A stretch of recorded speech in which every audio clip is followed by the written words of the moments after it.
Welcome back to Project KALM, everyone. My name is James. I'm your host, and today is episode 12. We have a special guest here. Lynn, how's your morning going? My morning is going very well, thank you. Actually, went to yoga first this morning, and now I'm just here with you. But yeah, that's a good way to start off my morning. Yeah, do you have you been doing yoga for a long time? Off and on for a lot of years, but I started consistently doing Ashtanga for the last maybe year and a half, and I've been going to a studio by me that also does like hot yoga and different styles. But yeah, I really love it. Yeah, I was gonna ask you if you've done hot yoga. I've never done it myself, but my friends, when they told me that it's brutal, like it's very difficult. It's a hard workout, but you feel amazing after. Something about the heat. Yeah. It flushes everything out and it just helps you feel really good after. And it's a killer workout. Yeah, it's like a sauna plus a workout at the same time, just knocking two birds with one stone. Yeah. Yeah, you definitely it's hard the first time and the second and third, but it's kind of like an addicting process. Like once you start going, it's kind of like you can't stop. That's how I felt anyway. Yeah, I feel like that applies to like everything in life. Everything for the first time is meant to be uncomfortable, and you're gonna suck at it, and that's completely okay. But when Yeah. you stick with it, you get better, and you start sucking less, and then when you get your first little bit of biceps showing after working out for a while, you go like whoa, and you that's when it gets more fun. Definitely, definitely. I hear you. And I agree. Yes, you're right.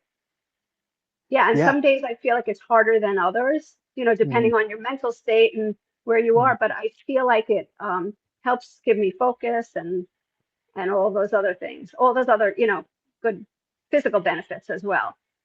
Yes, ma'am. Completely agree with you there. For the audience, can you give the listeners a bit of a background on like who you are and what you do, please? Okay, sure. So my name's Lynn, and I'm retired speech therapist actually now. I worked for about 29, 30 years in the field, and now I'm retired.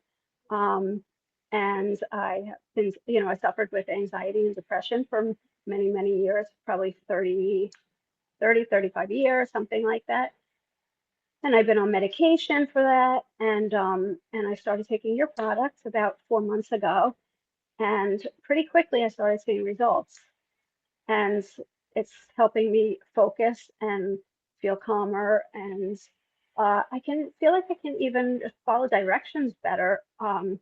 Like in my classes that I like the yoga classes and it's just, I feel like it's helping everything come together better. And I'm weaning off the other medications as well. So that's really, I feel really good about it. Yeah, that's It's really amazing. brought me, yeah, it's brought me to a really good place. I love to hear that. Yeah, it's because like when you have like anxiety and all these like negative emotions just constantly there, it's like a cloud over your head. Just every aspect of your life just gets kind of like you're handicapped, right? It's harder Yes. to think, harder to be motivated, and when that just kind of washes away, you're able to just be more of yourself, right? I When agree. Yeah. when you were when you had your anxiety and depression, like when you were younger, like what those symptoms they manifest or they come up in different ways for different people. How did these symptoms kind of show up for you? Um, I'm gonna say it kind of kept me housebound. So I kind of turned it inward, and I didn't even realize that was the anxiety and depression that was doing that. I wasn't really in touch with my emotions, so I can't even say I really cried. I kind of shut everything down. Mhm. But I kind of, stayed inside a lot and didn't socialize and didn't really want to be around people. Um, yeah, so it was really hard. I didn't really have an appetite because just, it was like everything was just shut off, kind of. Mhm. Um, so, yeah, so it's difficult, difficult to function. Like you said, it was like a big cloud over your head, like Mhm. brain fog and just, everything was just. not, the world was not a happy place for me. Yeah. Was there like a specific event or something traumatic that happened, or did was how did you find yourself in kind of the rut? Like, did it happen over time? Did something serious happen and then it was like a snapping point?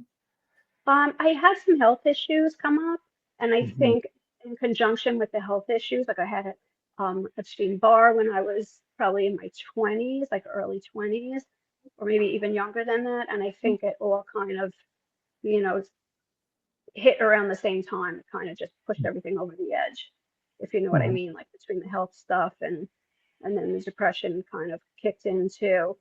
And because I wasn't able to do anything, I wasn't able to like go out and do stuff. So it kind of just um, made things worse. Mhm. So sorry about that. Well, I feel when for those of us who like deal with like mental health issues for like a very long time, we I feel like many of us we're trying many different things, whether it's going to be from supplements to lifestyle habits and things like that. And for me, some of the biggest changes that helped improve my mental health was finding the gym. And then that's like me when I was explaining about like seeing that first bicep pop up. It's just like small goals like that. Like I did that, right? And it's like Yeah. that positive feedback loop. I'm just like adding fuel to the fire. But like going to the gym and for me, faith was super important. So with that said, what were some of the things you've tried, whether that's a something like ingestible or like a activity you did, and what were some of the things that worked for you and what were some of the things that did not work for you? Oh, okay. That's a good question. Yeah. Well, I have, like I said, I've been on medication probably since my uh, probably like 20, 30 years. So I've tried a variety of medications. Some worked, some didn't. Recently, I've been trying, the last few years, I've been trying some natural supplements. One is called GABA Flow, that kind of helps the brain kind of thing. And another one is called Hypothalamus, which also, works on the brain and depression and that. And it's kind of given me a little like happy. I take it a couple times a day, and it's just, I can feel it actually when I'm taking it. I can feel it's almost like, oh, like my brain is like, oh, that feels so nice. Yeah. So it kind of gives me a little boost in the brain area. So those have worked for me. And like I said, that's pretty much it. I mean, I think I tried other stuff earlier on, like kava and those kind of things years ago, but those didn't really give me any results. Got I it. think. Yeah. It's totally normal because even with calm, like it's impossible to create a magical product that's going to work on all 8 billion people, right? Like we all have different genetics and like different things that our body needs. I just spoke with someone like a health coach yesterday. Like, for example, if you're vitamin B deficient but you're taking vitamin D, it's not going to do anything for you, right? And vice versa. You need to take what your body is asking for. Now, you recently added calm to the mix. And just like everything else, calm feels a little bit different for different people. For Hmm. me, I get that calm focus, and I'm just a naturally anxious person. I'm like constantly overthinking what if this, what if that, I'm not good enough, I should have said this instead of saying that. What, oh my Hmm. goodness, I have a million things to do. So my mind is constantly racing, and just Yeah. calm just literally just goes like shh, and then it helps me focus on the task at hand. That's how it feels for me. What does calm feel like for you? That is actually similar, very similar to how it feels for me as Yeah. well. It kind of just helps me focus in on like, instead of, and I'm a big overthinker as well, so I can relate to everything that you just said. I'm like, that's me, that's me, that's me. Yeah. So I'm a big overthinker. So that's kind of like, now when I take it, I can like, make a list and of what I'm going to do that day. Normally I'd be looking at it 1,000 times and, forgetting everything I'm doing. Now I'm like, oh yeah, I can remember everything I do and kind of get through my day calmly. And it just kind of gives me that focus that I needed. But without like, I don't know, it's just amazing. Like it's, you know, it's amazing. It's good stuff. That's all I can say. It's really good stuff. It works really well for me, and I'm really happy I found it. I love it. Well, we're still early in the journey. Usually, when people calm is one of those things that like it gets better over time. So I'm super excited to see where you're gonna be further a few weeks from now, a few months from now. Maybe we can do a follow-up podcast then. Yeah, that Um, would be great. yeah, I usually like to wrap up these podcasts with like three curveball questions. They're like speed round Okay. questions. And it might be related to calm, it might not be, but are you ready for it? I'm ready. Cool. Let's say on your downtime, what is the single most favorite thing you like to do? Uh, I guess my downtime really is walking my dog. So it's kind of like that's my chill time. It's like taking my dog for a nice slow walk outside. I live close to the beach, so being Yeah. outside with him and walking is kind of like my downtime. I'm gonna ask you for a picture of your dog. We're gonna add it to the cover photo afterwards. Are you cool with Okay. that? Sure.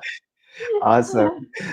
What is one thing you've always wanted to do, but you just haven't had a chance to give it yet? Something super, it could be big or it could be small. One Okay, thing I you got always, it. I got it. I wanted to try driving a race car. are you working towards it? Do you think it's ever gonna be happening? I think I can make it happen Yeah, eventually. I would like to do that. I like to drive and I like to drive fast, so I can see myself doing like a, I can make it happen. I Maybe I put love it on it. that bucket list. Maybe I'll start on my bucket list. Cool. Awesome. I'm going to be waiting for pictures of that as well. I feel like that'll be better than video. Cool. Well, lastly, if you can speak to your younger self who's just about to get started on this mental health journey and just give her one piece of advice, what would it be? Hmm. Uh, I guess just try to show yourself compassion. Be kind to yourself and show yourself compassion. Because I try to Beautiful. do that now, even, and that's hard every Yeah. day, right? Yeah, it's like a lot of people are tough on themselves and it's not there's like a fine line where if you use that toughness to continuously grow week by week, it's it can be used for good, but then sometimes we go a little bit past the edge and then we start hurting ourselves more than helping ourselves. Yes. So compassion is definitely a beautiful one. Well, then that wraps up the pod. I really appreciate you for taking the time to hop on. I uh, appreciate you. yeah. And for everyone listening, if you guys have any questions for Lynn, leave a comment down below. I'll do my best to try to get some answers for you guys. But thank you all for taking the time to watch the show. Have a healthy and happy day. Peace.